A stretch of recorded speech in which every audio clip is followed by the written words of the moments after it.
Hello everyone, my name is LaPrecious and welcome to my channel, Let's Talk with LaPrecious. So today I'll be talking to you all about me traveling to Puerto Rico for my birthday this year.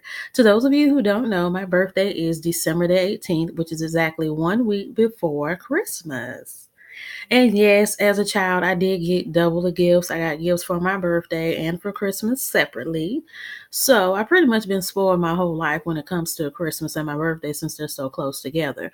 The reason why I want to travel to Puerto Rico this year is because I have always wanted to travel to Puerto Rico since I was in elementary school. I've always been interested in other cultures. I've always been interested in learning different languages.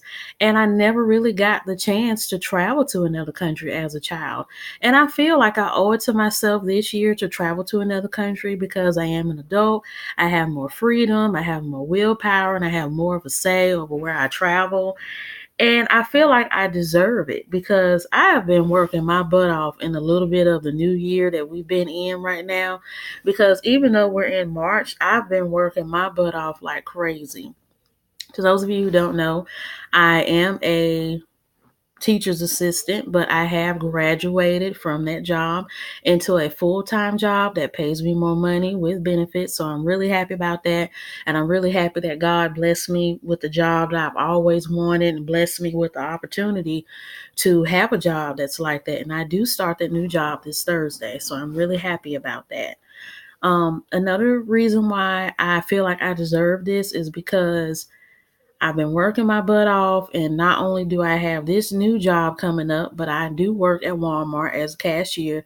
Even though I have a regular full-time job Monday through Friday, I've decided to work on the weekends at Walmart because I did apply for this job beforehand to make some money on the side, and I was just really tired of starting things and not finishing them. So that's why I've decided to just go ahead and go through the orientation and go through the training and go ahead and get started at my new job at Walmart as a cashier. Plus, I am in school to be a medical interpreter. I'm 2 classes and a practicum away from being a certified medical interpreter who will be bilingual in English and Spanish. And I'm studying for my international business degree, which will be a bachelor's degree. But I would like to see if I could be a public health major as well as an international business major because since my new job is working in the health field, and me when I become a medical interpreter I will be working in the health field as well. I think it would be a good job for me to take on that public health major because with my international background, with my bilingualism, and then eventually I'll be a multilingual individual, I would really like to serve the community health wise by updating the community about different health preventions, different health maneuvers, or different information about how to be healthy, how to eat the right types of food, but also how to do that culturally. Because I think a lot of times when we go to healthcare facilities, sit under health seminars, or even apply to gyms, it's like we all know to eat healthy, to exercise, and to not overeat and not eat too much or not eat too less, but to eat the right amount and then we'll be okay. But some of us don't want to, stick to eating salads and apples and nuts and lettuce and stuff our whole lives just to be healthy. We want some flavor too. And I think that it would be a good idea for me to be a public health advocate that can really reach the cultural level of people because let's be honest, as Black people, because I am a Black person, we like to eat, soul food. We like to eat fried chicken and green beans and collard greens and fish and macaroni and cheese and things like that. But of course, we want to be healthy. And, there's a healthier way of cooking those foods and a healthy way of going about eating those foods. But not only for the African American community, but for the Latin American community, the Asian American community, the African American community. And when I say African American, I know I just said African American. When I say African American, I'm talking about people who have parents that are from Nigeria, Ghana, South Africa, and Madagascar. Those are the types of people I'm aiming at, even with European Americans, because when you think about it, some cuisines are healthier than others, but we still want to be ourselves. A lot of us, we don't mind eating salads and baked fish and brown rice, but we want to have some jollof rice or some basmati rice or some arroz con pollo or some, fried chicken every now and then. But at the same time, we want to be healthy.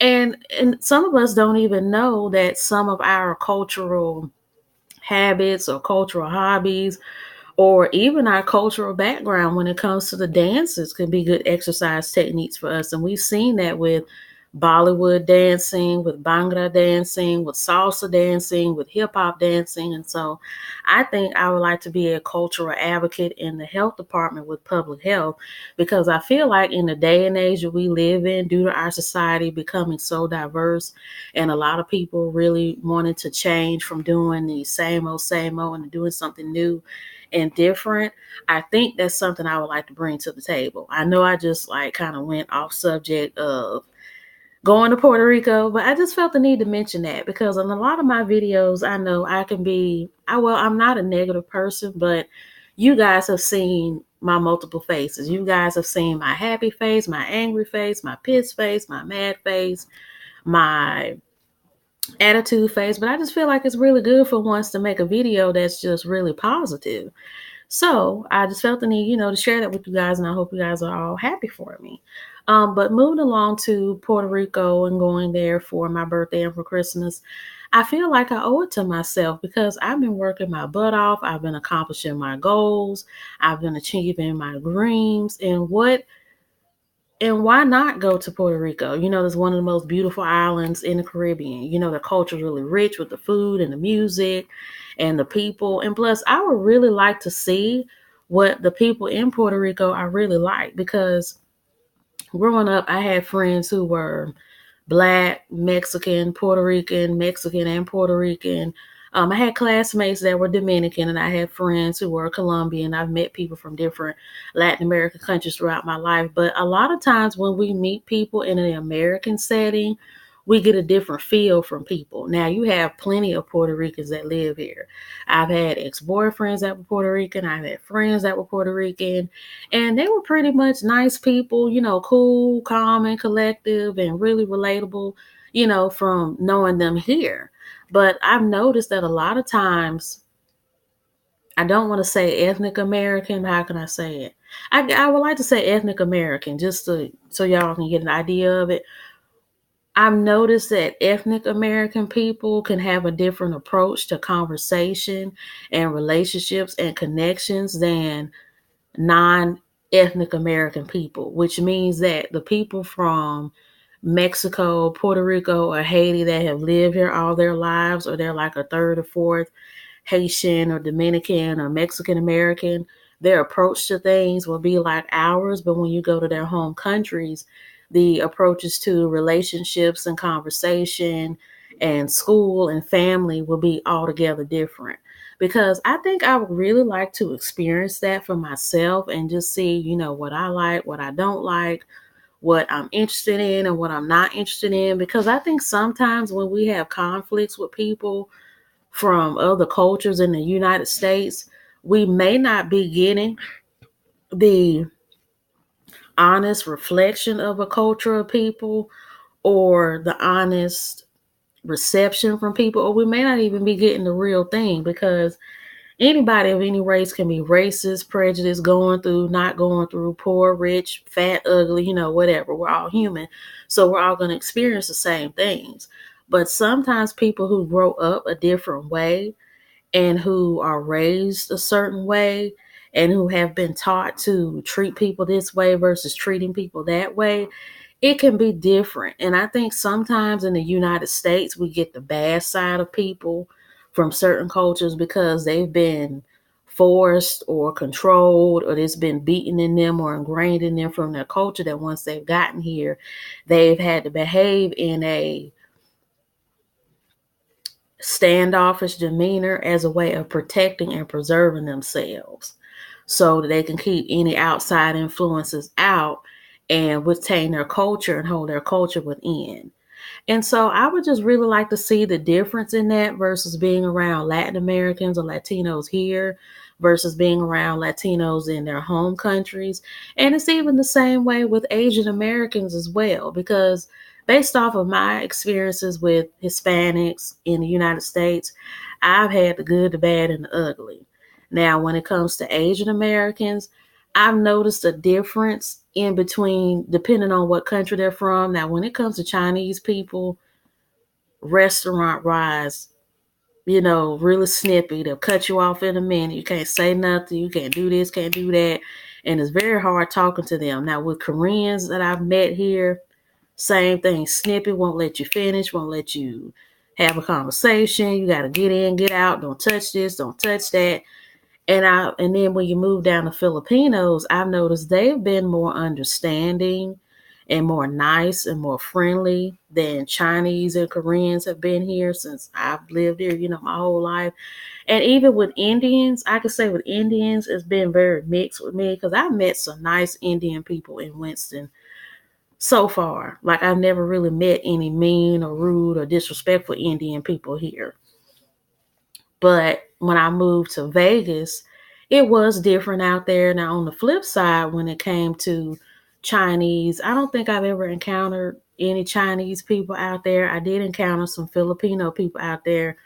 Same response, nice, friendly, courteous, kind, bubbly, really people oriented.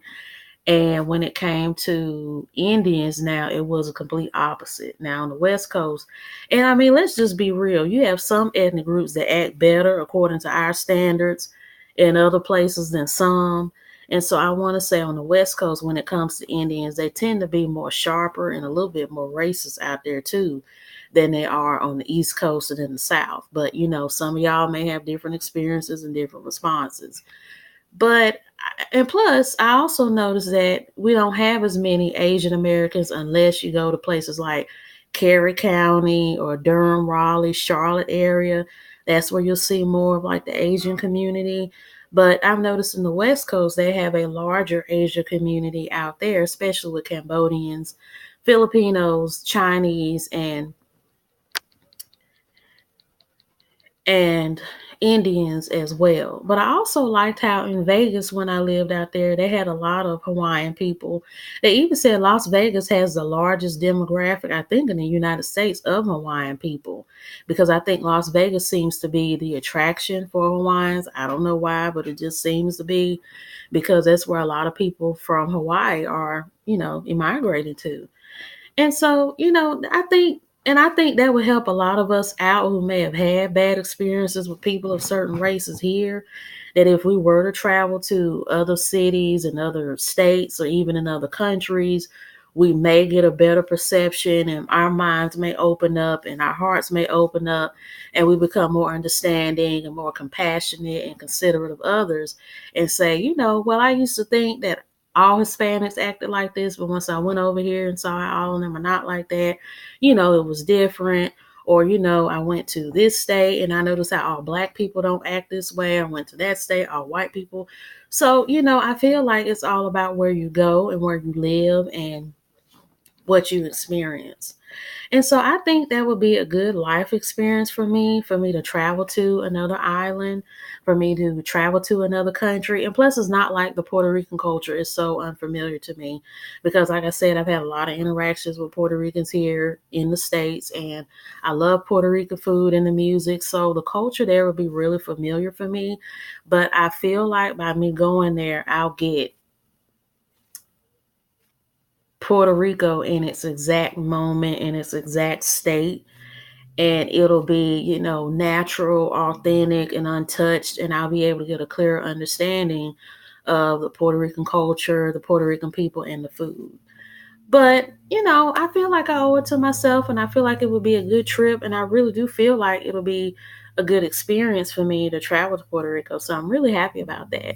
But I've also been thinking about traveling a lot more because since I am a single woman and since I'm not married and since I don't have any kids, I think this is like the prime of my life where I do need to travel the world and see more of what the world has to offer, see what options I have, what choices that I have before I really settle down to get married and to have kids. Because, no offense to anybody, even though some of you may be offended anyway, I'm really glad that I don't have children and I'm really glad that I'm not married because I believe if I were married and if I did have children already, I would regret it, because I believe that society and sometimes our culture, they make us think, feel, and believe that we have to be married by the age of 25 or the age of 26 or the age of 28 or 30. And if you get married after 32, then that means you're old. Nobody's going to want you. Nobody's going to take care of you. Nobody's going to think that you're pretty, beautiful, or whatever. So, that's why I just, I'm like, okay, that's silly and it's stupid, because we've seen tons of women in American pop culture, like Priyanka Chopra, who's well over 30, and her husband is in his early 20s or mid 20s. And you have Bridget Nelson, who's like 50 some years old and just had a baby, and her husband is like 33 or 34 years old. And then, Janet Jackson is well over 50, and she's been married numerous times throughout her life. And she even had a baby, 2 years ago at the age of 54, 53.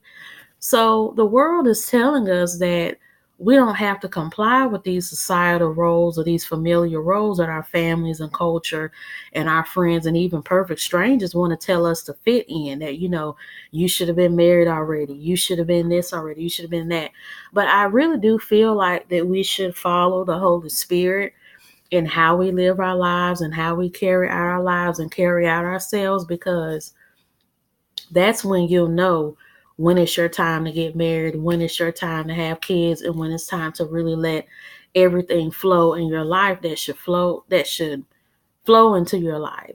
Because I think the reason why a lot of us miss our mark, or we miss our calling, or we miss out on our blessings, is because we're doing too much at one time, and then we have everybody in our ear and everybody in our head, and it's blocking God from what he's telling us and what he's saying to us. And that's why when we hit 32, 34, even 40, and we live with a bunch of regret. And I know I just said that, we don't always have to get married by a certain age, this, that, and the third, but I really do believe that there is divine timing for everything that happens in our lives, but it's not going to happen unless we follow suit with it, and unless we actually carry out those actions that are going to lead us to our divine blessings. Because a lot of people who've gone to church over the years or have grown up in certain denominations, and I even had to grow out of this, think that everything will just fall out of the sky from God into your lap if you pray hard enough, praise hard enough, shout hard enough, quote scriptures hard enough, and just do so many things, hard enough to get God to bless you. But we fail to realize that the Bible does say faith without works is dead. And you even can look at people in the Bible that we often talk about in church and in sermons and even in YouTube videos as examples. Those people didn't even lay around and sleep in the synagogues, or just lays around waiting on God to move for them. Now, one thing I will say is that there was a woman named Hannah who wanted a child because for whatever reason her womb was barren. And so the Bible says that she just prayed and prayed and prayed until, her husband, I think his name was Eli, had saw her and thought she was drunk because she was just so slain in the spirit from prayer. And in this scenario, her praying hard enough did bring her the child, and it was the fact that she asked God to bless her with the child as long as she would dedicate that child back to God. And once she said that in her prayer and prayed hard enough, that's when she came known to Eli, and then they ended up getting pregnant and she had her child. And so that's all I have for this video. I hope y'all like this video. Don't forget to leave a comment in the comment section and like this video, and don't forget to subscribe to my channel. Have a good day.